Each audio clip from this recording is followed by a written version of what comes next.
Pues buenos días, ya casi tardes en esta segunda jornada de miércoles 12 de julio del curso de verano sobre la protección de los valores comunes en la Unión Europea. Iniciamos el último panel de la jornada que tratará sobre los valores en las instituciones de la Unión, participación activa y procesos democráticos.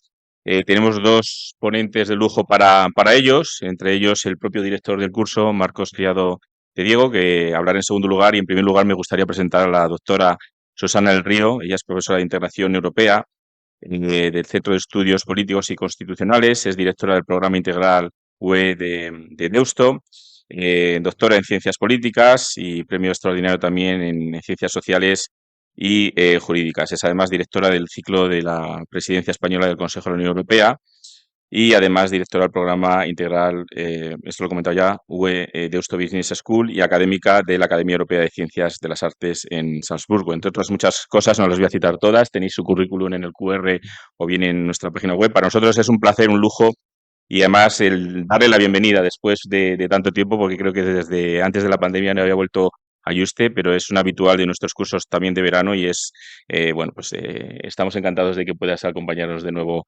aquí, Susana. Hemos publicado algún libro con ellas, especialista también además en temas de participación ciudadana y muy implicado con el proyecto europeo. Susana, la ciencia es toda tuya.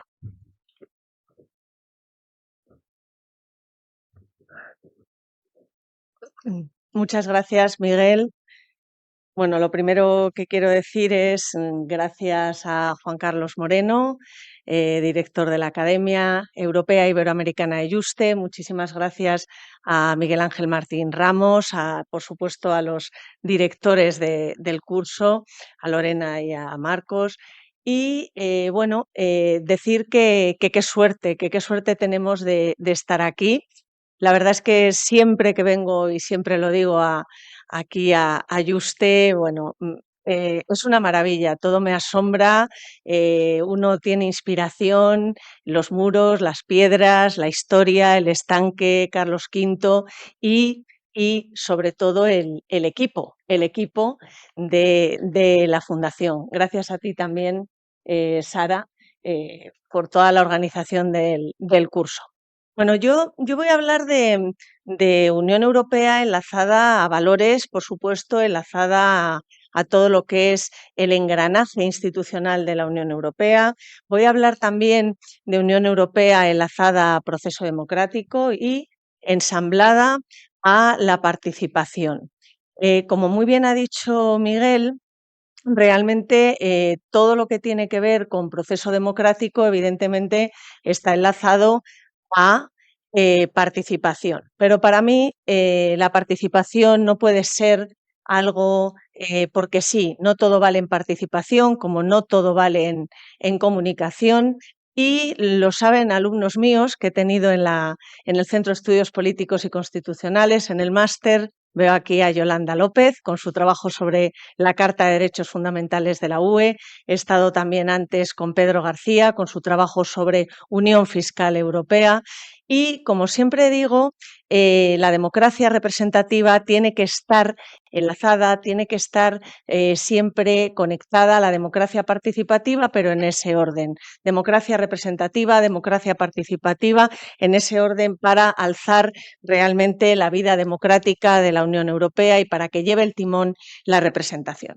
Estamos en una etapa muy importante. Hemos visto que el Brexit, la llegada del tsunami del COVID-19, la guerra en Ucrania, nos ha sumergido en una etapa muy complicada, en una etapa al mismo tiempo decisiva y en un tiempo en el que la Unión Europea ha tenido que ponerse ante el espejo y ver qué es capaz de hacer, qué es capaz de vertebrar para ese necesario despertar geopolítico de la Unión Europea. Y ahí estamos. Yo voy a ir yendo y viniendo en la historia, en la propia historia de la Unión Europea y de nuestro proceso de integración.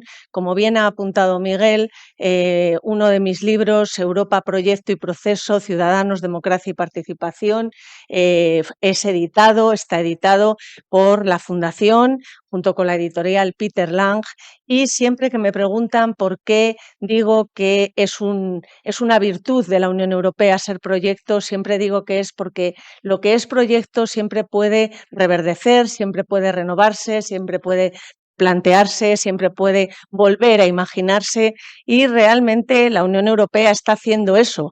Lo hace siempre, lo ha hecho en otras ocasiones, pero ahora lo está haciendo al minuto, al segundo.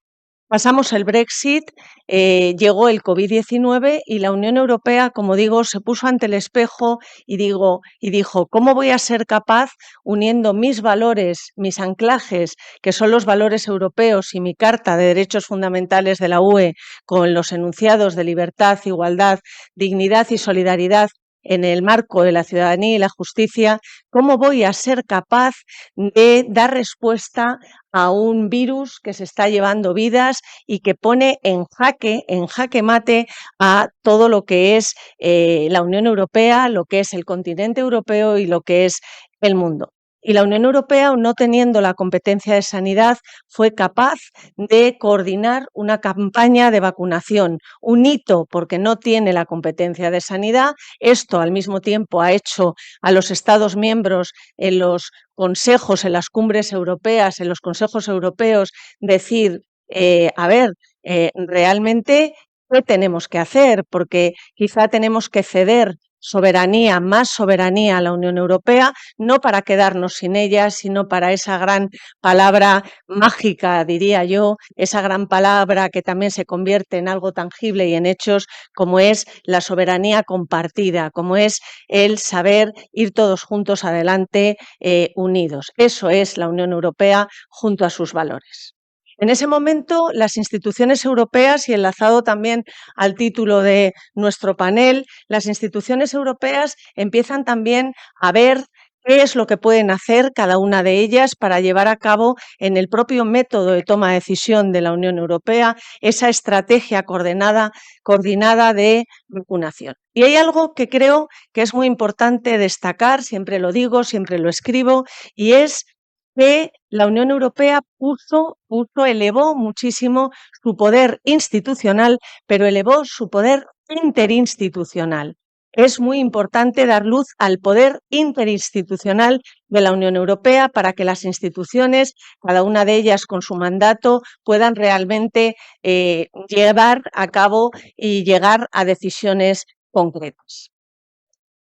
Después de la campaña coordinada de vacunación, se decide dar luz a la primera deuda mancomunada europea. Los fondos de recuperación europeos, Next Generation EU, en su solidaridad compartida, ¿qué dicen? Nos dicen que la Unión Europea es capaz de endeudarse conjuntamente para, con los vectores de Pacto Verde Europeo y digitalización, ser capaz de caminar y de hacer algo, las respuestas muy tangibles, porque ¿qué hay más tangible que una campaña de vacunación para salvar vidas y que unos fondos de recuperación para salvar, para hacer realmente crecer y volver a crecer y hacer sobrevivir a muchísimas empresas? Yo tengo ahora, desde hace unos años, la suerte de, voy a bastantes empresas, también a entidades financieras como el Santander, a farmacéuticas como Boehringer, AstraZeneca, hablar de cómo incide la decisión de la Unión Europea, cómo impacta directamente en cada uno de los sectores, porque claro, ahora más que nunca las empresas, para llevar a cabo su estrategia productiva, para llevar a cabo y explicar a sus clientes qué es lo que hay que hacer, necesitan situarse en por qué la Unión Europea está en más del 80% de todo lo que hacemos y en cómo funcionan los fondos de recuperación europeos. Y aquí, como antes se ha apuntado en otros paneles por mis compañeros ponentes, hay que volver a decir que el hito de haber unido la recepción de los fondos de recuperación europeos a la salvaguarda, al respeto del Estado de Derecho. Por cierto, mis alumnos lo saben, Estado de Derecho, derecho es con minúscula. Si buscáis en la RAE, Estado de Derecho, derecho, la palabra derecho es con minúscula. Ya sé que periodistas, profesores lo escriben así. Estado de Derecho, derecho es con minúscula. Bueno, ese hito de unir la recepción de los fondos de recuperación europeos a el cumplimiento del Estado de Derecho eleva nuestra capacidad institucional, nuestra capacidad interinstitucional y, como decía hace un momento, esa unión de valores, esa unión de principios, a algo tan tangible como es el recibir fondos de recuperación europeos. Estábamos en todo ese proceso, seguimos estando en él y comienza la guerra en Ucrania.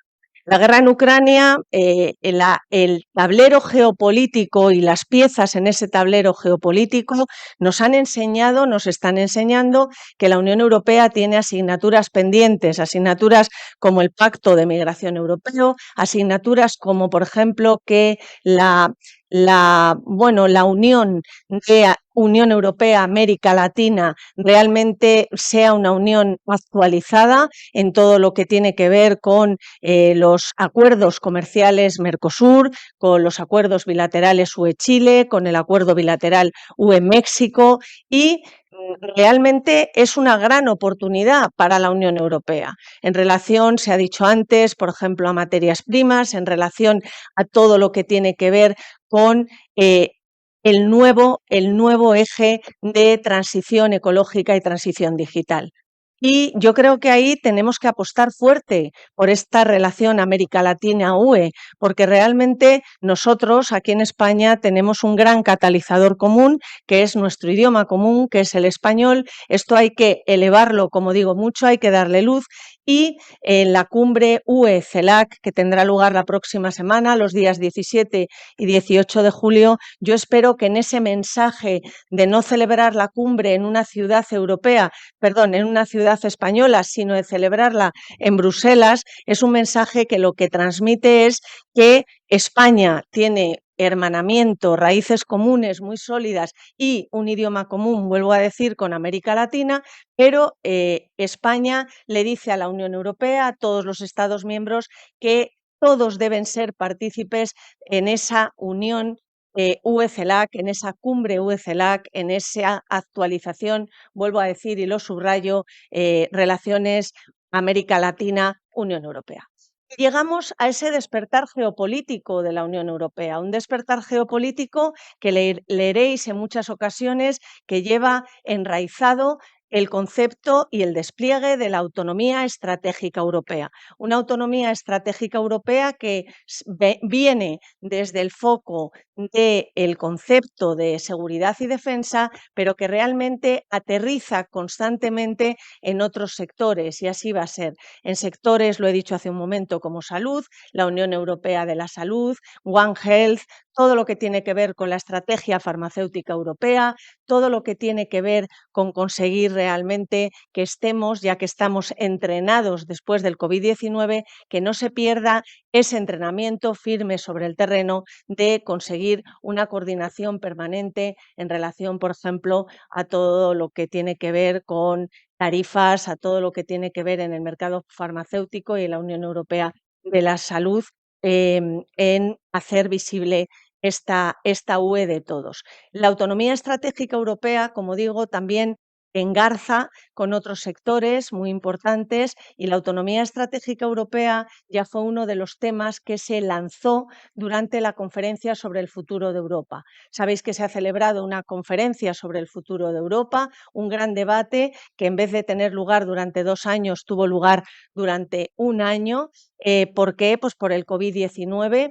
Y en la Conferencia sobre el Futuro de Europa se propusieron muchos temas que están ahora sobre la mesa del debate y ahí debo decir, en ese proceso de participativo del que he hablado también al comienzo, que hay que distinguir siempre muy bien entre las dos convenciones europeas, los dos modelos de la Convención Europea, el modelo de la Convención Europea, la que elaboró la Carta de Derechos Fundamentales de la UE, la que elaboró el proyecto de Constitución Europea y otras iniciativas como pudieron ser el Ágora del Parlamento Europeo, las consultas europeas a la ciudadanía Oír tu voz lanzadas por la Comisión Europea. Yo ahí tuve la suerte de ser la relatora de contenidos un año a nivel europeo y otro año la directora del grupo de expertos, en el Ágora la relatora, iniciativas como el Plan D, Democracia, Diálogo y Debate y la gran conferencia sobre el futuro de Europa. Nombro todo esto para que tengamos claro que son las convenciones las que son capaces, tienen el mandato otorgado de poder realizar una reforma de los tratados. La conferencia sobre el futuro de Europa no puede llevar a cabo una reforma de los tratados, aunque sí puede impulsar esa reforma en temas tan importantes para la agilización política y el método de toma de decisión de la UE como es el paso de la unanimidad a la mayoría cualificada. Estamos en el momento, en la etapa de la presidencia española del Consejo de la Unión Europea. Tenemos una presidencia que es responsabilidad compartida, la propia UE lo es, valores compartidos, la UE son valores compartidos, somos valores compartidos, tenemos unas decisiones tangibles que ya he apuntado y una presidencia se le llama presidencia de oro. ¿Por qué una presidencia dorada? Una presidencia dorada porque es la última presidencia completa que se va a celebrar antes del comienzo de una nueva legislatura europea. Ya sabéis que las elecciones al Parlamento Europeo tendrán lugar en la Unión Europea entre los días 6 y 9 de junio, en concreto en España el domingo 9 de junio. ¿Cuáles son otro tema también importante es que abrimos trío de presidencias, con lo cual al abrir trío de presidencias también tenemos la oportunidad de encauzar bien y de poner mayor sello en relación a las prioridades. Hay muchos dosieres, muchos expedientes en curso.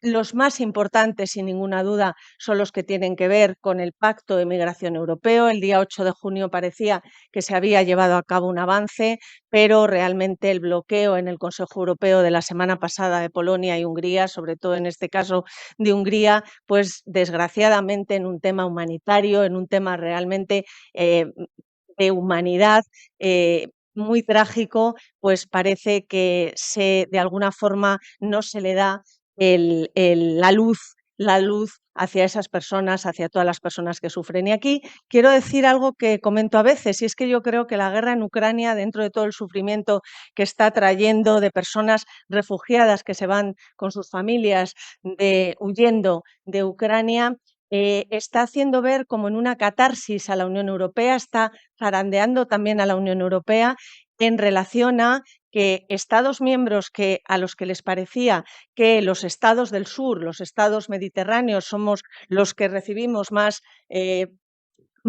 inmigrantes, pues ahora está sucediendo, no es lo mismo, pero están recibiendo, están teniendo que acoger a personas refugiadas. Y yo creo que esto ha cambiado en algún momento la perspectiva de que el Pacto de Migración Europeo es una asignatura pendiente de la Unión Europea de primera prioridad.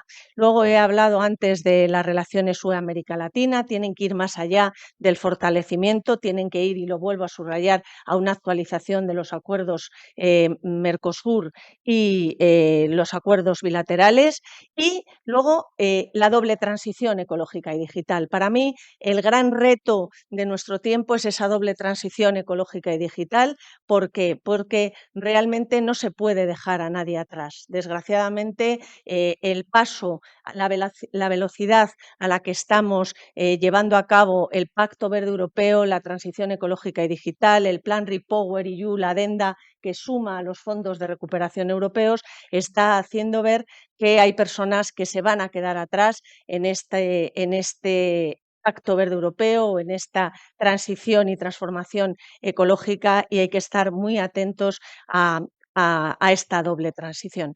Y luego hemos hablado de política. Yo creo que sin política no se puede realmente avanzar. La política buena, la política que construye, la política que representa, la política realmente que da luz a la democracia, nuestra democracia transnacional, nuestra democracia supranacional europea. Y aquí ha surgido algo que en este despertar geopolítico de la Unión Europea es sumamente importante, y es la idea de Macron de lanzar una comunidad política europea. Lo ha apuntado en la primera intervención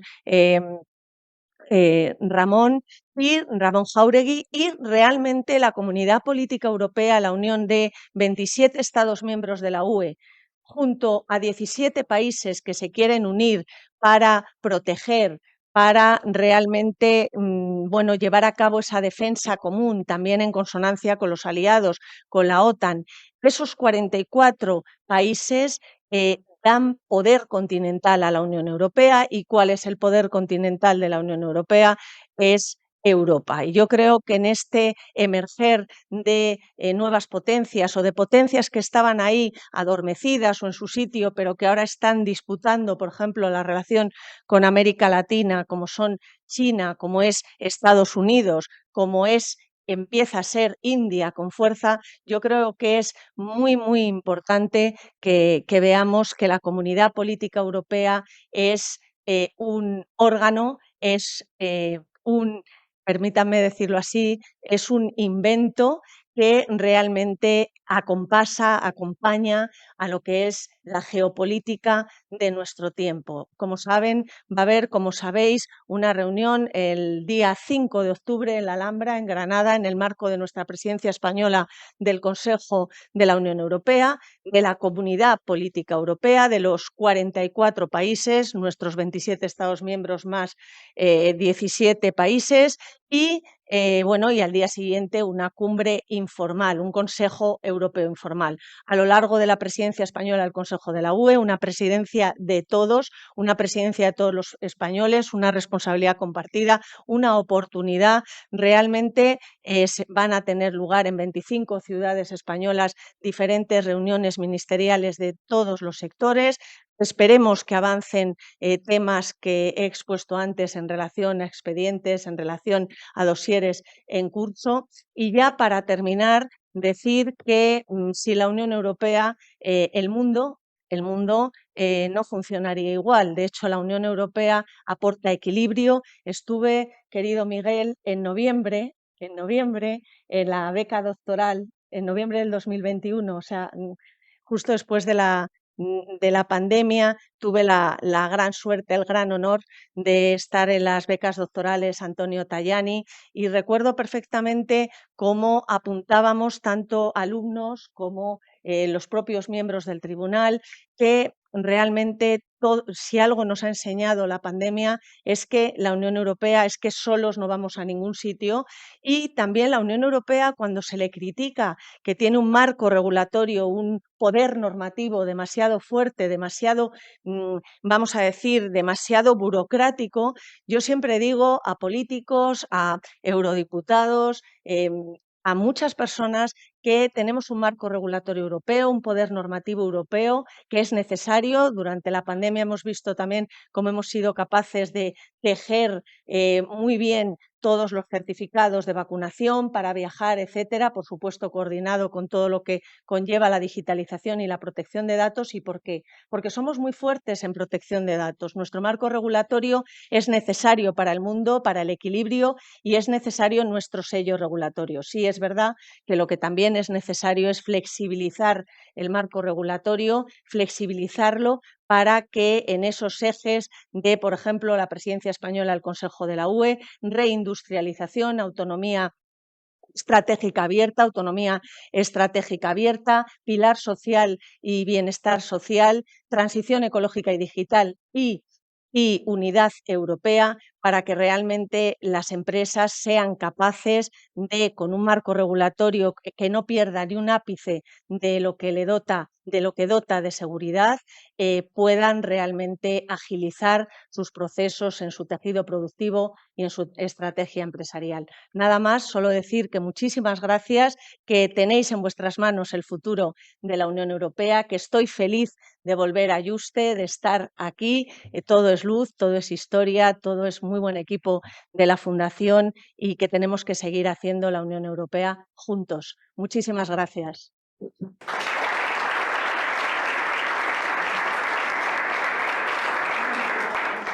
Muchas gracias, querida Susana. Mientras vamos arreglando el mando, no sé si el profesor tiene presentación PowerPoint, sí, entonces es importante que quede arreglado.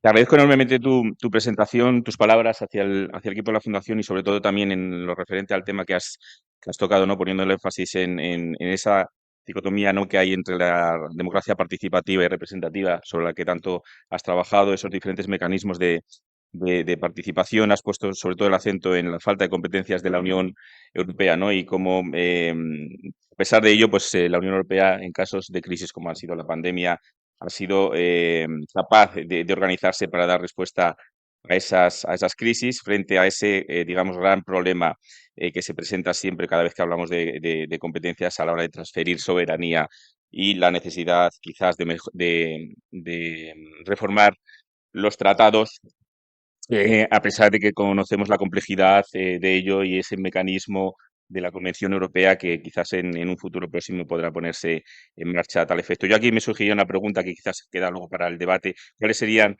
a tu entender, aquellas políticas necesarias en las que crees que la Unión Europea debería tener más competencias o deberíamos reformar los tratados? No voy a ir a repetir lo que has dicho, pero creo que uno de los aspectos importantes que has mencionado es la creación de esa comunidad política europea donde la Unión Europea es capaz de trabajar con otros países de manera conjunta para poder avanzar digamos, en conseguir sus objetivos.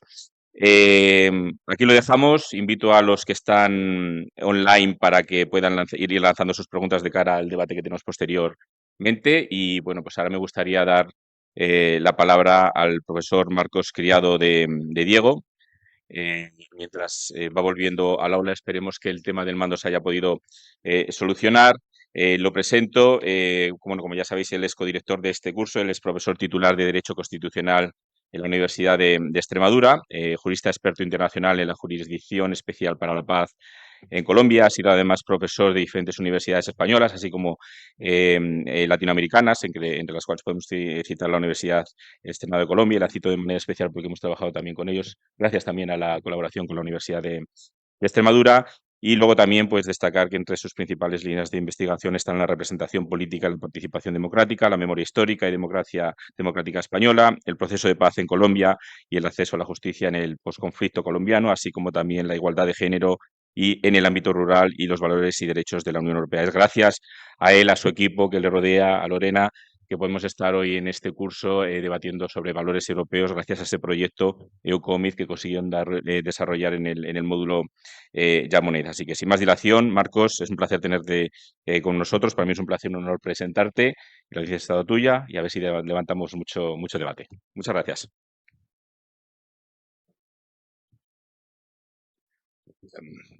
Bueno, muchísimas gracias por esta amable presentación que, como todos se pueden imaginar, está hecha por un amigo.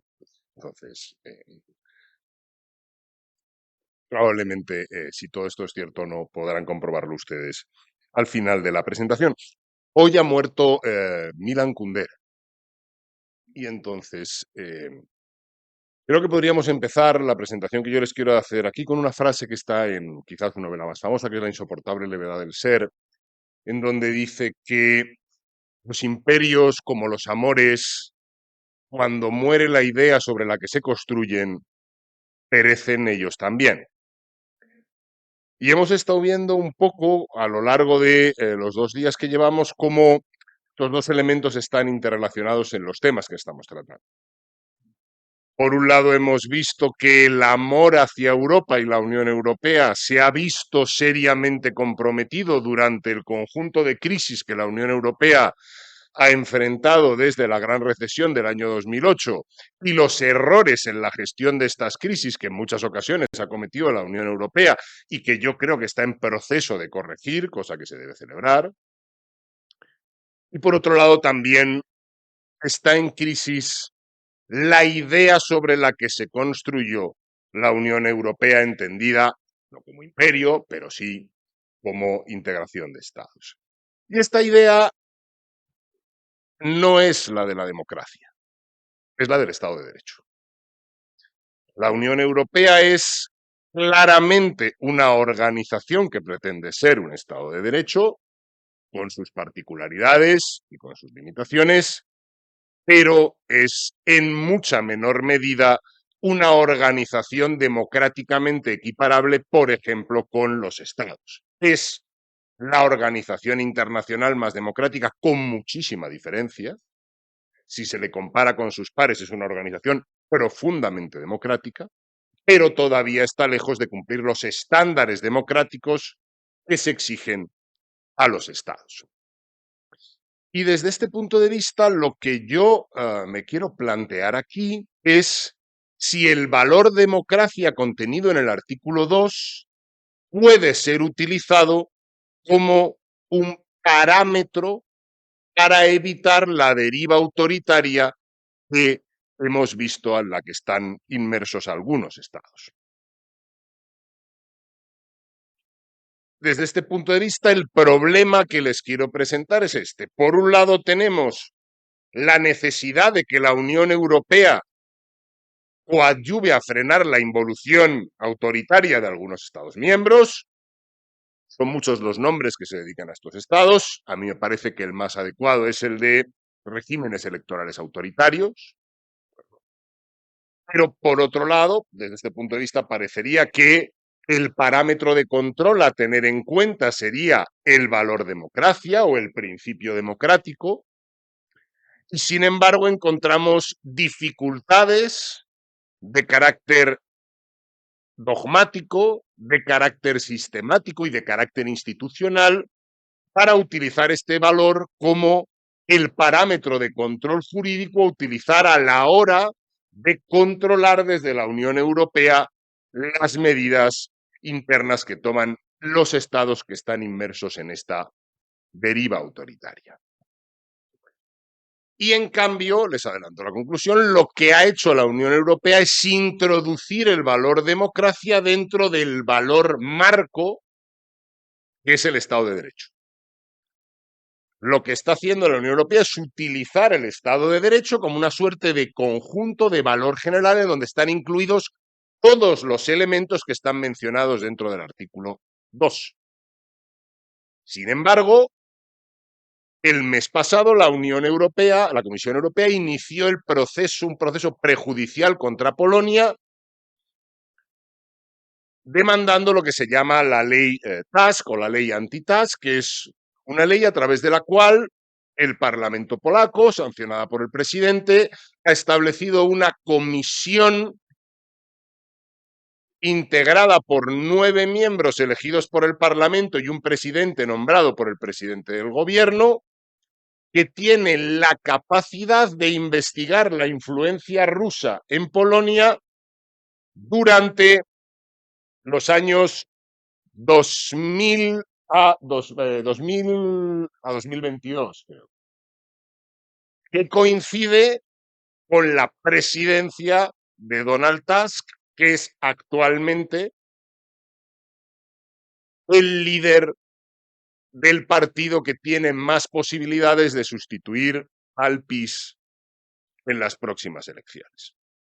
Y dentro de esta investigación se pueden tomar medidas que incluyen la inhabilitación durante 10 años para el ejercicio de cargos que impliquen el gasto público de aquellas personas que se encuentre que no frenaron la influencia rusa o bien promovieron la fuerte dependencia de Polonia respecto, por ejemplo, al gas ruso o a determinadas inversiones que provenían de Rusia.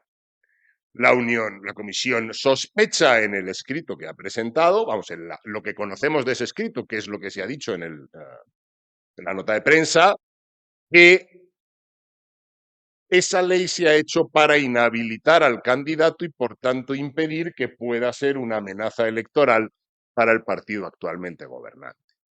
Y entre los artículos del tratado que ha mencionado como violatorios por parte de esta ley está el artículo 2, particularmente el principio democrático, el valor democracia, y además el artículo 10, que es el que concreta el valor democracia dentro del tratado. Desde este punto de vista, a lo mejor el Tribunal de Justicia se pronuncia sobre estas cuestiones. Por tanto, si se pronuncia, tendría que dotar de un valor autónomo, de un contenido autónomo al valor democracia respecto al resto de los valores mencionados en el artículo 2. Y además dotarlo de un contenido que fuera jurídicamente operativo. Planteada la cuestión, vamos a ver qué consideramos como regímenes electorales autoritarios. La primera definición que encontramos es la que realizó en el primer artículo Fareed Zakaria, el director de la revista Foreign Affairs, diciendo que denominándolos democracias iliberales, diciendo que son sistemas caracterizados por la operación de fuerzas políticas que, una vez que acceden al poder, desmantelan los instrumentos de garantía y los contrapesos que existen para impedirles permanecer de manera indefinida en el poder. Es decir, modifican las reglas del juego para hacer más fácil que ellos permanezcan en el poder y más difícil a otras opciones políticas que los sustituyan. En este sentido, a mí no me gusta el término democracias iliberales porque cabría preguntarse si existen democracias iliberales. O sea, si es posible la existencia de una democracia que no sea liberal. También, ¿por qué? Porque lo que viene a afirmar esta afirmación es que es posible que existe ese tipo de democracias, o sea que el contenido de la democracia no se corresponde necesariamente con el Estado de Derecho, con la separación de poderes, que serían los elementos propios del liberalismo,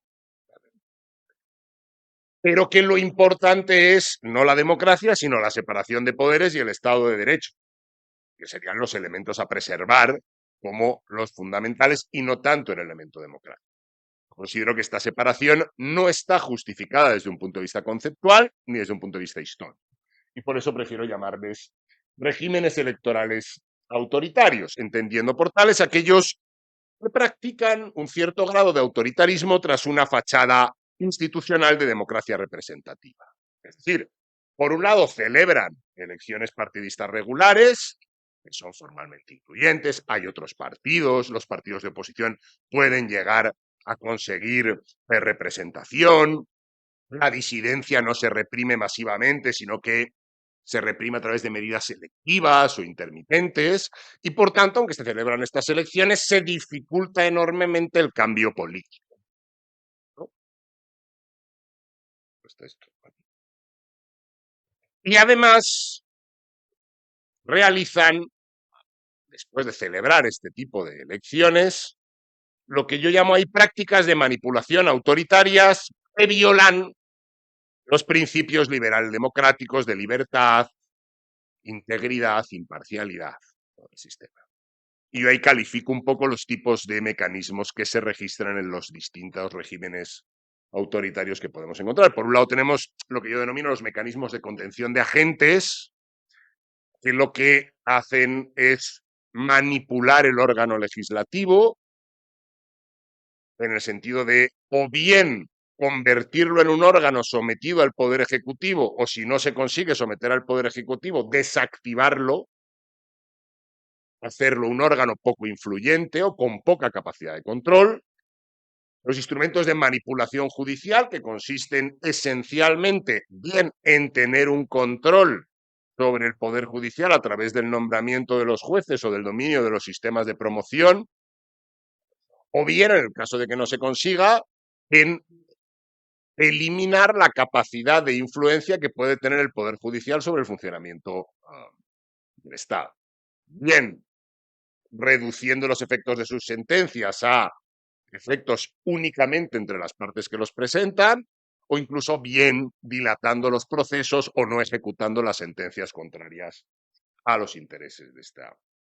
Por otro lado, la manipulación local, que consiste esencialmente en que no existan contrapoderes territoriales al poder del Estado. Y por otro lado, existen mecanismos de contención de adversarios, que consisten esencialmente en una manipulación de medios de comunicación y también en una manipulación asociativa para que el tejido social que exista esté controlado por el Poder Ejecutivo, o bien el que no esté controlado por el Poder Ejecutivo no pueda acceder a la financiación necesaria para poder llevar a cabo las actividades que le corresponden. La idea que tenemos que ver ahora es, para evitar para controlar este tipo de instrumentos de manipulación que utilizan los regímenes iliberales, ya hemos visto qué instrumentos tiene la Unión Europea. Y ya hemos visto que tiene el artículo 7, que no sirve para nada. El artículo 7 es una especie como de amenaza inejecutable. Tiene el procedimiento previo al artículo 7, que bueno, es una llamada de atención, pero que si no termina en la apertura del procedimiento del artículo 7, su capacidad de amenaza es reducida, y sobre todo tiene los mecanismos judiciales que han venido implementándose a partir de la sentencia sobre la Asociación Judicial Portuguesa, y que consisten en decir: los valores son derecho, son fundamento de la Unión, son un requisito para la adhesión de los Estados, pero fundamentalmente lo que aquí interesa, son también obligatorios en la legislación y en la práctica de los Estados miembros durante el periodo en el que son miembros de la Unión Europea.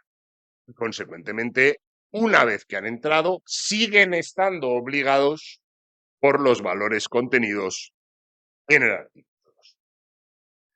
Y no solamente están obligados por ello, sino que, puesto que el artículo 2 define la identidad del ordenamiento común, se entiende que el artículo 2 también supone una base jurídica de atribución competencial, en el sentido de que la Unión Europea necesariamente tiene que tener la competencia para establecer procedimientos que permitan defendernos. Y esto fue la base sobre la cual se declaró la regularidad respecto a los tratados del reglamento de condicionalidad del presupuesto. Consecuentemente, la Unión Europea puede crear nuevos procedimientos de defensa de los valores distintos a el que está en los tratados, que es el artículo 7.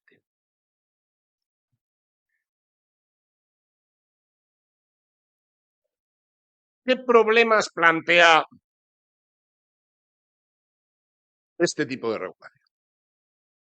En primer lugar, que si lo centramos en el valor democracia, existe una notable falta de concreción de la democracia. Esta falta de concreción, que no es privativa del Tratado de la Unión Europea, sino que es predicable también de las constituciones, nos provoca un problema jurídico, es decir, ¿qué contenido le atribuimos a la democracia como institución jurídica que lo haga operativo como un instrumento de control de la legislación o de las prácticas de los poderes del Estado? Y podemos partir de podemos dotarles de contenido de dos maneras posibles. Una, a priori, estableciendo previamente cuál es el contenido de la democracia y, consecuentemente, contrarrestando este contenido definido a priori con las legislaciones y los actos que pretendemos controlar. En ese sentido, entenderíamos que la democracia es fundamentalmente un método de gobierno asociado a la promoción de determinados valores y que la realización de estos valores que están asociados son los que justifican la democracia como forma de toma de decisiones más adecuada. O bien podemos hacerlo a posteriori. Es decir, podemos decir, la democracia es un concepto vago que solo recibe la concreción necesaria a partir del diseño institucional que está contenido en las normas. De suerte tal que es jurídicamente la democracia de un Estado o de la Unión Europea la que se deriva del diseño institucional contenido en las normas. Y por tanto, a posteriori, de un modo deductivo, le atribuiríamos el valor al contenido, al valor democracia.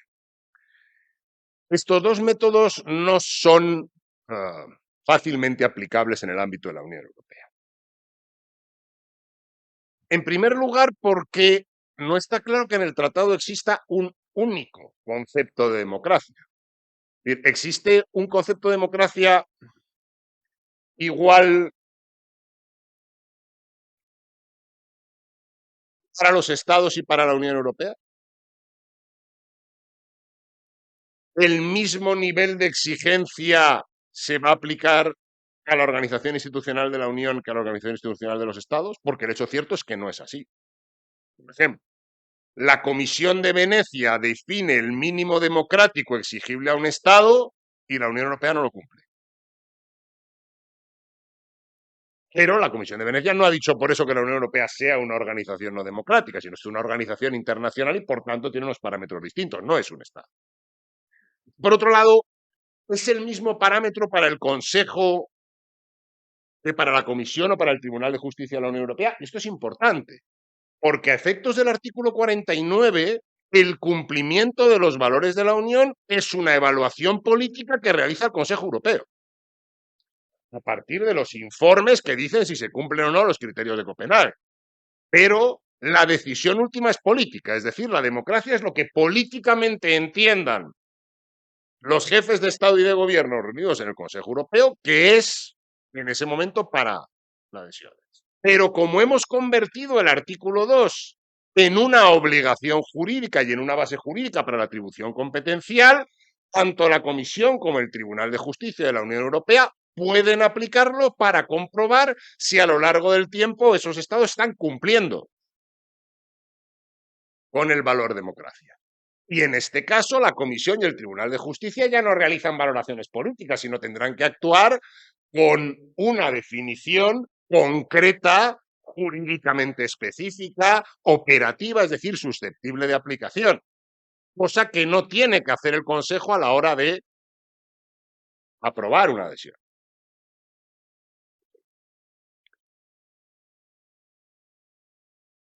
El problema es, para poder utilizar el método deductivo, nos tendríamos que preguntar, ¿la organización institucional de la Unión Europea responde al valor democracia? ¿Es una organización democrática? Porque lo que ha existido a lo largo del tiempo es una crítica desde la propia organización europea sobre el déficit democrático. Incluso ha existido esta crítica desde los propios tribunales constitucionales, el Bundesverfassungsgericht del Tribunal Constitucional Alemán, en la sentencia Maastricht y en la sentencia sobre el Tratado de Lisboa es durísimo a este respecto, y la Corte Constitucional Italiana también ha seguido esta línea. ¿En qué consiste este déficit democrático? Bueno, en primer lugar, el Parlamento Europeo no sería un verdadero Parlamento en sentido moderno por dos razones. En primer lugar, porque ni siquiera es capaz de hacer su propia ley electoral. O sea, es un Parlamento elegido a través de las normas electorales de otros órganos. Lo cual, dentro de un Estado, sería absolutamente inadmisible porque no garantizaría la independencia del órgano parlamentario. Y en segundo lugar, porque un Parlamento que no tiene pleno poder de iniciativa legislativa, toda vez que la iniciativa legislativa es práctica monopolio de la Comisión, y esto además se ha revelado como un acierto en la Organización Institucional Europea, esto recuerda más a los parlamentos del Ancien Régime que a un parlamento posterior a la Revolución Francesa. Por otro lado, la proporcionalidad decreciente como mecanismo de distribución de los escaños del Parlamento Europeo provoca una alteración de la representación. Hay una sobrerepresentación de las entidades estatales más pequeñas en detrimento de las más grandes, en cuyo caso la idea es ya no se está representando a los ciudadanos europeos, sino que en el Parlamento se está representando también a los estados, puesto que el criterio que se utiliza de representación es el Estado. Y desde este punto de vista, entonces, ¿el Parlamento tiene una representación diferente a la de los órganos intergubernamentales? Porque el tratado no lo aclara. El tratado dice, representan a los ciudadanos europeos el Parlamento y los gobiernos que se reúnen en los órganos intergubernamentales. Del mismo modo que la Constitución francesa en 1791 decía representan a la nación francesa el Parlamento y el rey. Y luego, por otro lado, el problema de la subordinación, o sea, el problema de la institucionalización del Consejo Europeo. La institucionalización del Consejo Europeo ha supuesto un fuerte impulso político para la Unión, pero ha frenado el proceso de democratización institucional, porque todo el resto de las instituciones quedan subordinadas al Consejo. El órgano que realiza la orientación política general, ¿quién es? El Consejo. Y nos dice el tratado, el Parlamento Europeo tiene la función de control político. ¿De control político de quién? De la Comisión. Pero la orientación política de la Unión Europea no la establece la Comisión, la establece el Consejo Europeo. Y al Consejo Europeo no tiene ningún carácter de control político, con lo cual ni siquiera el elemento que justifica a los parlamentos contemporáneos que han perdido mucha capacidad de influencia y decisión está presente en el Parlamento Europeo. Y además es que el Parlamento Europeo no puede legislar sobre lo que quiera, porque existiendo un veto del Consejo Europeo, el procedimiento legislativo termina.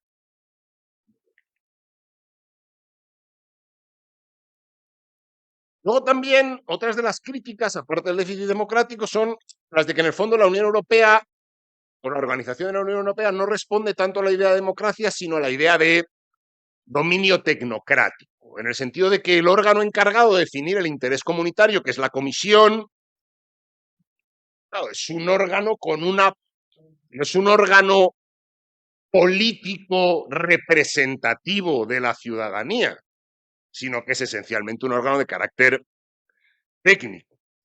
Y desde este punto de vista, todo el entramado institucional que se ha creado para la ejecución y defensa de ese interés comunitario, en el fondo, quedaría también sometido a ese dominio tecnocrático de definición de cuál es el interés comunitario.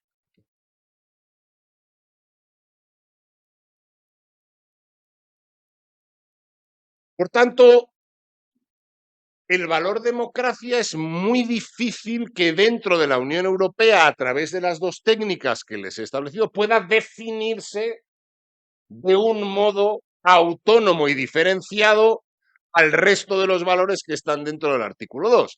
Pero seguimos teniendo el problema de que necesitamos a la Unión Europea como una contención a la extensión de el autoritarismo en algunos estados de la Unión Europea y alrededor de las fronteras de la propia Unión Europea. ¿Cómo podemos hacerlo si el valor democracia no nos resulta operativo? Bueno, pensando que en el fondo los valores del artículo 2 forman una suerte de todo indivisible en el que la violación de uno de ellos supone contemporáneamente la violación también de otro. Sería trasladar la idea de indivisibilidad de los derechos, que hoy en día resulta hegemónica, al ámbito de los valores del artículo. Y, en el fondo, la idea en la que todos los valores quedan reunidos es la idea de Estado de Derecho.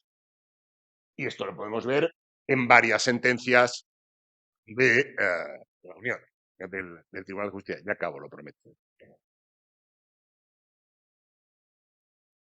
Que nos dicen que el Estado de Derecho requiere que todos los poderes públicos actúen dentro de los límites establecidos por la ley de conformidad con los valores de la democracia. Es decir, el Estado de Derecho ya incorpora los valores de la democracia, sean estos cuales sean. Nos dice además que el principio de legalidad, que es otro contenido del Estado de Derecho, implica un proceso legislativo transparente, responsable, democrático y pluralista. O sea, una democracia representativa. Y además supone la prohibición de la arbitrariedad del poder, particularmente el poder ejecutivo y de la administración pública, y que incluye también el principio de la tutela judicial efectiva, incluyendo el acceso a la justicia por parte de órganos jurisdiccionales independientes e imparciales. Es decir, la totalidad del sistema institucional que identificamos con una democracia moderna, ya el Tribunal de Justicia lo ha metido dentro del concepto de Estado de Derecho. Consecuentemente, a través de la definición que ya tenemos de Estado de Derecho, es posible controlar todas y cada una de las prácticas manipulativas de regímenes electorales autoritarios que hemos visto que existen. ¿Cuál es el problema que plantea? Bueno, y también el principio de separación de poderes. ¿Cuál es el problema que plantea esto? Pues el problema que plantea esto esencialmente es que el Estado moderno, el Estado contemporáneo, se había definido a través de una cierta tensión entre el principio democrático y el principio liberal. En el planteamiento actual de la Unión Europea, esta tensión se ha resuelto reconduciendo la democracia al entramado institucional propio del liberalismo. Es decir, a través del instrumento que la democracia se ha dado para poder realizarse a sí misma, que es el Estado y la Unión Europea, y que consiste en un determinado entramado institucional, la democracia quedaría reducida a separación de poderes y Estado de Derecho, es decir, el diseño liberal del Estado. Muchas gracias por su atención.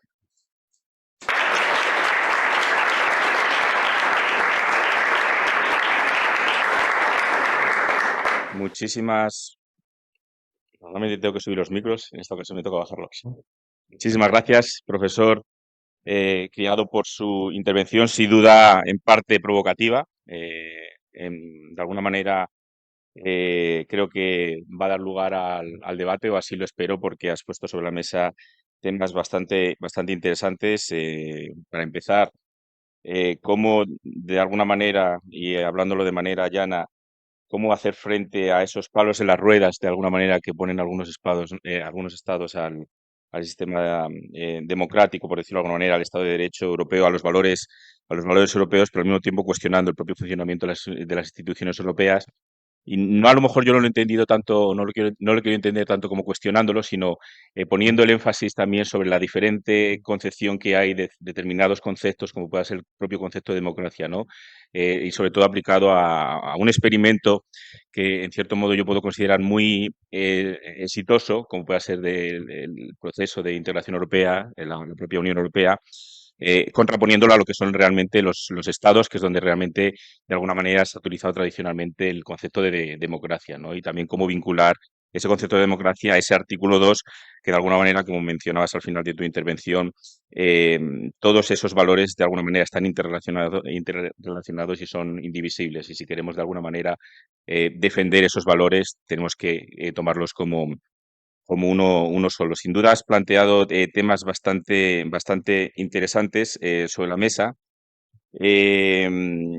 También con respecto al control a través de esos mecanismos que hay, la ineficacia que hay con el artículo 7, que ya se ha puesto de manifiesto también en anteriores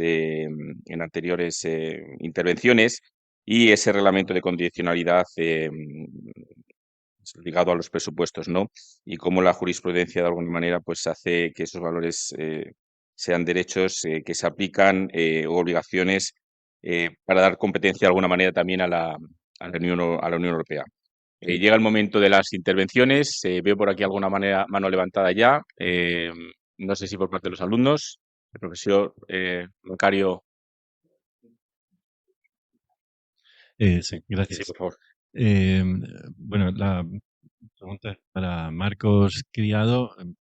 Quiero felicitarte por tu intervención. Yo creo además que es muy importante que asumamos una perspectiva crítica con la Unión Europea. No hay que tener miedo a ser críticos, porque de hecho creo que sería un error lo contrario. Es decir, abandonar la crítica sería muy poco propio de los valores europeos, ¿no? Esa revisión y estar siempre vigilantes.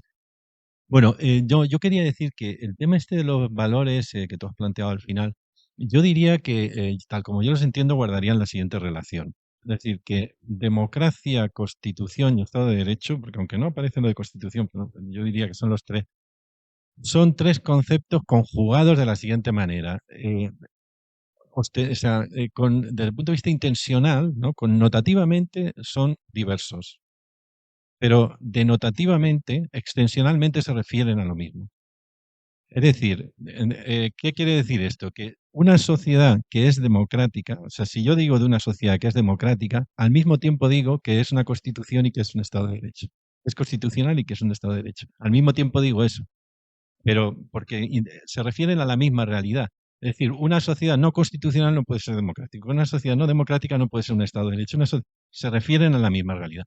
Por poner un ejemplo de la geometría, los conceptos de triángulo equilátero y triángulo equiángulo son intencionalmente diferentes, pero se refieren al mismo triángulo siempre. Lo que pasa es que uno se refiere, no, las propiedades a las que alude son diferentes, pero extensionalmente siempre se refieren al mismo.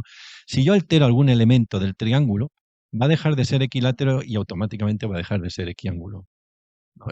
Entonces, claro, la democracia ¿a qué alude? Alude pues al vínculo que existe entre la voluntad popular y la legislación. Tal.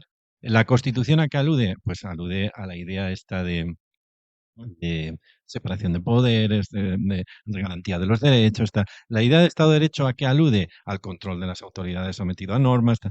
Pero yo diría que ese sería digamos, nuestros conceptos de democracia, constitución y Estado de Derecho se han conjugado de esa manera, digamos, al final del día, ¿no? Se han conjugado de esa manera. Y eso hace que, efectivamente, claro, a la hora de decir déficit democrático, en realidad vas a poder aplicar la idea de déficit democrático por cualquiera de los elementos que esté alterando esa realidad política, ¿no? Ya sea un elemento vinculado más al Estado de Derecho intencionalmente, sería un poco que ahí está la complejidad del asunto, va por ahí.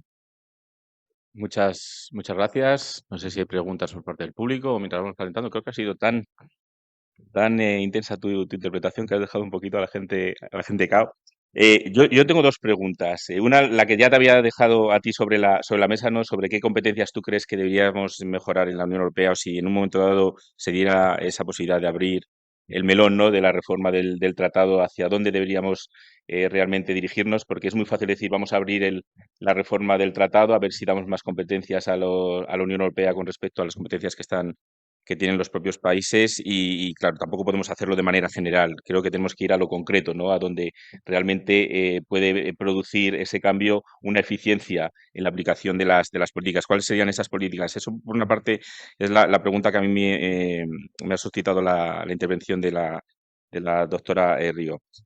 Por otra parte, en referencia a la intervención del profesor Criado, Em, yo he entendido tu intervención también como una crítica constructiva, en cierto modo, cuando realmente has puesto en manifiesto algunos, digamos, elementos que cabría mejorar, muchas veces a lo mejor basados desde mi punto de vista, la interpretación que he hecho también, en el propio concepto de las palabras, ¿no? Cuando queremos decir la Unión Europea es una institución democrática, chocan, ¿no? A lo mejor lo que pueda ser la palabra democracia que está ligada a un concepto, digamos, de estatal, ¿no? De países. Con lo cual se debería de alguna manera mejorar o quizá definir más para que no dé lugar a ciertas confusiones y que al final las competencias puedan ser de alguna manera justificadas, ¿no? O valoradas en su justa medida.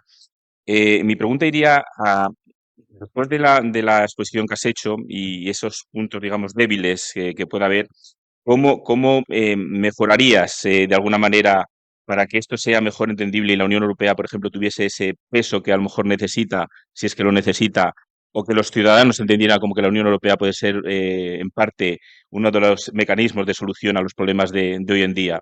De alguna manera yo también quiero entender que la Unión Europea, a pesar de todos sus defectos, ahora mismo es el mecanismo que hemos encontrado para resolver muchos de los problemas que a los que hemos tenido que hacer frente hasta ahora. Pero, ¿dónde crees que de alguna manera se debería mejorar en esos mecanismos y, sobre todo, ante los ataques que puedan tener esos valores que, de alguna manera, como hemos dicho antes, también son universales, no son solamente europeos? Son los dos, digamos, las dos cuestiones que se plantean para uno y para otro. Así que si quieres, con el micrófono que tenemos ahí en la mesa, podemos ir respondiendo. Y mientras voy mirando a ver si hay alguna respuesta, alguna pregunta online, que veo que van llegando algunas. Gracias, Miguel. 16 minutos. Bueno, en primer lugar, sobre la cuestión de qué competencias creo o qué políticas concretas pienso que tendrían que tener que tendría que tener la competencia la Unión Europea, yo creo que está claro que sin quitar la competencia de salud de los Estados miembros,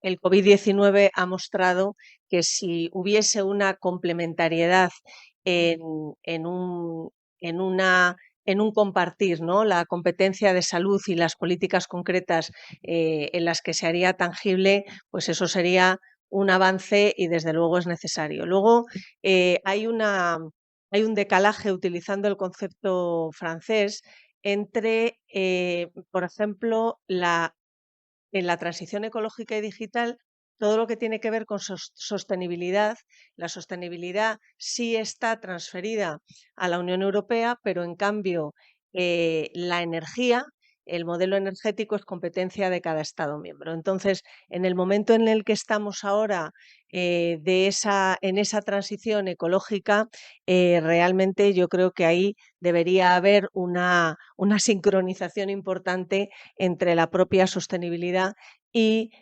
todo lo que tiene que ver con el campo, con el sector de la energía. Y luego enlazando, digo esas dos, y digo también que enlazando con todo lo que tiene que ver con lo que ha comentado el profesor Criado y lo que ha comentado el profesor Alemany, yo creo que todo lo que tiene que ver, para mí no hay déficit democrático en la Unión Europea, tenemos un modelo democrático potente, pero sí que es verdad que hay algunas asignaturas pendientes, como antes he comentado, que realmente hay que ir a por ellas y que tienen que ver con esa profundización política de la UE y con la segunda cuestión que me has planteado, Miguel, en relación a la reforma de los tratados. Por ejemplo, el que no se haya respetado el modelo de los Spitzenkandidaten, el modelo de la elección para presidente de la Comisión Europea del candidato principal que haya elegido el grupo parlamentario que ha ganado las elecciones. Se respetó para la elección de Juncker como presidente del Parlamento Europeo y en las elecciones al Parlamento Europeo 2019, como no viene en el Tratado de Lisboa como una norma, ¿no?, de obligado cumplimiento, sino como una recomendación, se decide que no, que la presidenta de la Comisión Europea va a ser Ursula von der Leyen, que no ha sido ninguna de los candidatos Spitzenkandidat de ningún grupo parlamentario. Realmente, si se hubiese respetado, habría sido Manfred Weber y, claro, los que estamos permanentemente estudiando y dando clases sobre Unión Europea y en las propias elecciones diciendo que el Ejecutivo de la Unión Europea, el Gobierno europeo, es elegido desde el voto de los ciudadanos cuando ponen su voto a un grupo parlamentario concreto, pues ahí sí que creo yo que habría que realmente decir, a ver, ¿qué pasa? La última palabra la tiene el Consejo Europeo, pero realmente esto tiene que dejar de ser una recomendación para ser de obligado cumplimiento. Yo creo que ese es un tema que respecto a la democratización de la UE y al poder democrático de la propia UE, pues es algo relevante e importante. Y luego, ¿qué temas? Reforma de los tratados. Reforma de los tratados, yo creo que ahora mismo me lo preguntan muchas veces. Una tercera Convención Europea, como ha expuesto en la Comisión Europea, la propia Ursula von der Leyen, como se ha votado en el Parlamento Europeo. Yo ahora mismo no veo que sea el momento de llevar a cabo, de lanzar una tercera Convención Europea. Estamos con temas muy urgentes que hay que resolver. Sí creo que se pueden hacer reformas parciales que no contengan una reforma de los tratados a nivel general, como sería, por ejemplo, volver a retomar el debate sobre la Constitución Europea, sobre tener una Constitución Europea. Yo creo que nuestro modelo es un modelo constitucional que es la suma de las constituciones de los Estados miembros. He estado escuchando muy atentamente también al profesor Francisco García y realmente yo creo que lo que sí habría que agilizar muchísimo es el paso de la unanimidad a la mayoría cualificada, porque realmente, como he dicho en mi intervención, agilizaría muchísimo el propio modelo, el método de toma de decisión de la Unión Europea. Muchas gracias, Susana. En parte de lo que has dicho tiene que ver a lo mejor también con uno de los comentarios que ha hecho también el profesor en su intervención sobre la falta de esa ley electoral europea a la hora de ese proceso democrático, de alguna manera liga cuando se habla del Spitzenkandidat. Profesor. Bueno, muchas gracias. Respecto a la pregunta que me hacía... tenemos 3 preguntas más, lo digo para que podamos controlar bien el tiempo. Sí. O sea, respecto a lo que decía el profesor Alemany, yo estoy de acuerdo, pero no estoy de acuerdo en la universalidad con que formula la ley. Es decir, yo creo que es una cuestión histórica. Es decir, el único entramado institucional que ha funcionado para la realización de la democracia y no ha terminado en un autoritarismo ha sido el liberal. La idea de limitación del poder a través del Estado de Derecho y a través de la separación del poder. Yo creo que, o sea, no tengo claro que esto sea necesariamente así, pero sí estoy convencido de que históricamente ha sido así. Respecto a la pregunta, yo creo que no se me ha entendido bien. Es decir, yo realizo una crítica a la Unión Europea, pero de eso no se deriva que yo esté convencido que la Unión Europea deba democratizarse ni en qué sentido debe hacerlo. En el sentido de que muchos de los elementos que yo he señalado como déficits democráticos de la Unión Europea, que yo sí creo que lo son, porque el único parámetro democrático de comparación que existe son los estados, pero nosotros podríamos utilizar otro parámetro de comparación, pero no existe, o sea, tendríamos que inventarlo. Entonces, por ejemplo, el monopolio de la iniciativa legislativa de la Comisión, esto ha funcionado. Sin eso, probablemente la Unión Europea no hubiera llegado hasta donde está. ¿Es un déficit democrático? Sí, pero se ha demostrado eficaz en el funcionamiento de la Unión. La institucionalización del Consejo Europeo puso completamente fin al proceso de parlamentarización de la organización de la Unión Europea, pero al mismo tiempo dotó a la Unión Europea de un impulso político que la permitió salir de situaciones tenebrosas. Entonces, ¿hay que eliminar la capacidad de impulso político del Consejo? Pues no lo tengo claro, porque entonces podríamos volver a la reticencia permanente de los estados, a los palos en las ruedas. Pues no tengo o sea, en este equilibrio entre eficacia y éxito en la acción de la Unión y parámetro estatal de democracia, no tengo muy claro que el peso deba caer exclusivamente en la democratización. Y también depende de lo que se haga. Claro. Si es la Unión Europea del austericidio, yo en ese momento sí exigiría una democratización inmediata, porque de las decisiones de la Unión Europea se produjo toneladas de sufrimiento humano.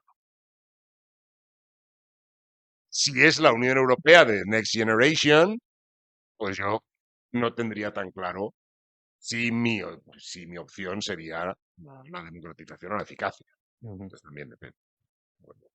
Pues muchísimas gracias por esta aclaración. Yo simplemente me gustaría añadir que a lo mejor también es verdad que como siempre se critica también la democracia, ¿no? Es el mejor sistema que tenemos ahora mismo para convivir, para trabajar juntos. Y de alguna manera yo también entiendo la Unión Europea como un resultado, ¿no?, de esos procesos democráticos que son fruto los países propios que forman parte.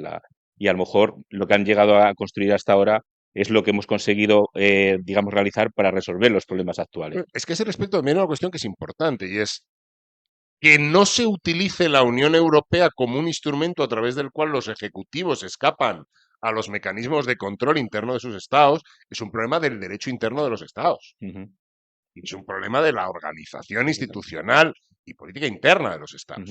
Es decir, la Unión Europea es una democracia representativa, pero si no hay partidos a escala europea, ¿cómo va a ser una democracia representativa? O sea, será una democracia representativa sui generis, una organización institucional sui generis. Pero los elementos materiales que sostienen eso que llamamos democracia representativa no están en la Unión Europea y, consecuentemente, no puede existir una democracia representativa como la que conocemos. Y esto también es importante porque sobre esta base sobre la que yo no acepto el constitucionalismo multinivel.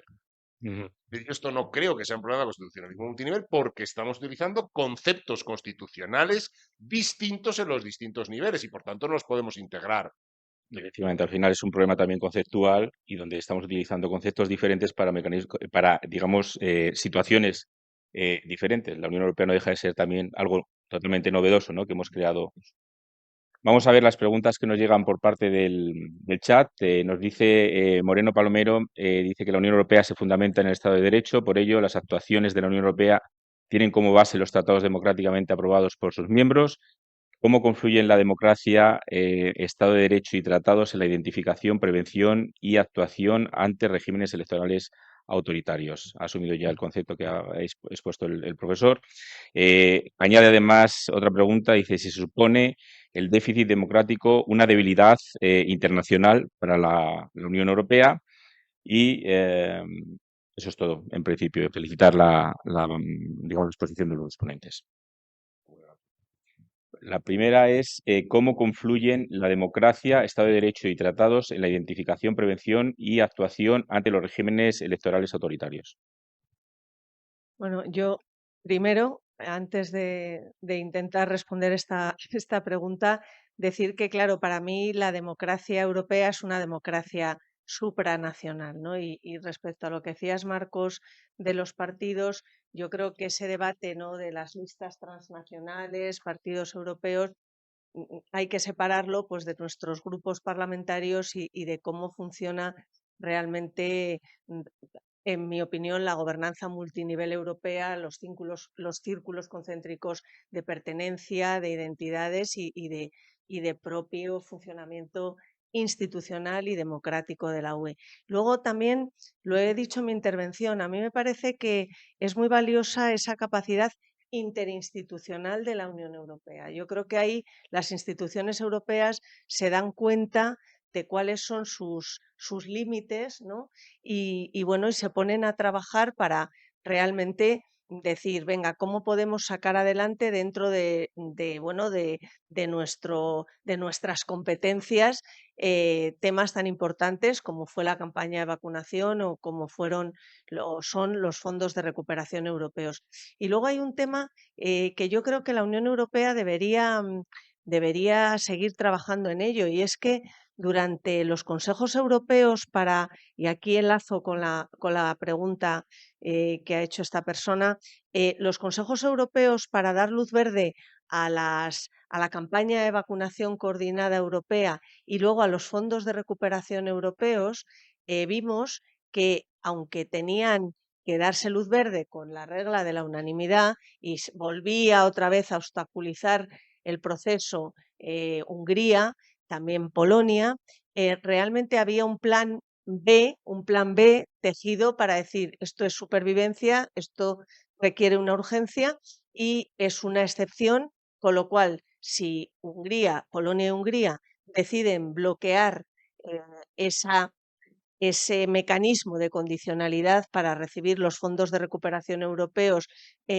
con el cumplimiento, o sea, vamos, obligado cumplimiento el Estado de Derecho, yo creo que ahí la Comisión Europea se sentó en los consejos europeos como gobierno europeo, como ejecutivo europeo real, no como un interlocutor como en las CIG, en las conferencias intergubernamentales.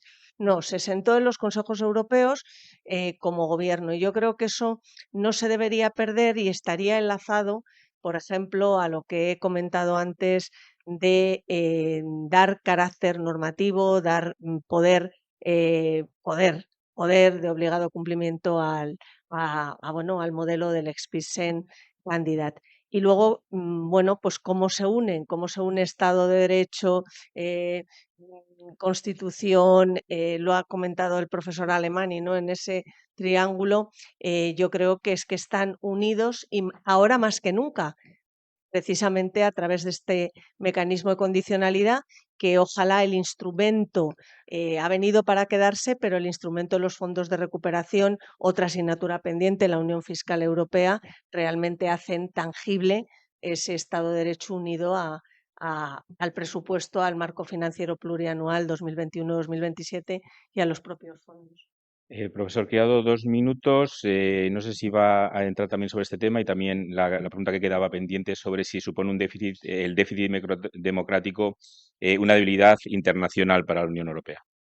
Bueno, muy brevemente respecto a la unión de los tres elementos, yo ya he dicho, creo que la Unión Europea es esencialmente una organización de derecho, es decir, una organización internacional sui generis basada en valores, o sea, un Estado de Derecho. Esto creo que es el elemento esencial de la Unión Europea y que debe prevalecer. Y dentro de esto, ¿cómo juega la democracia? No pueden existir poderes manifiestamente deslegitimados democráticamente.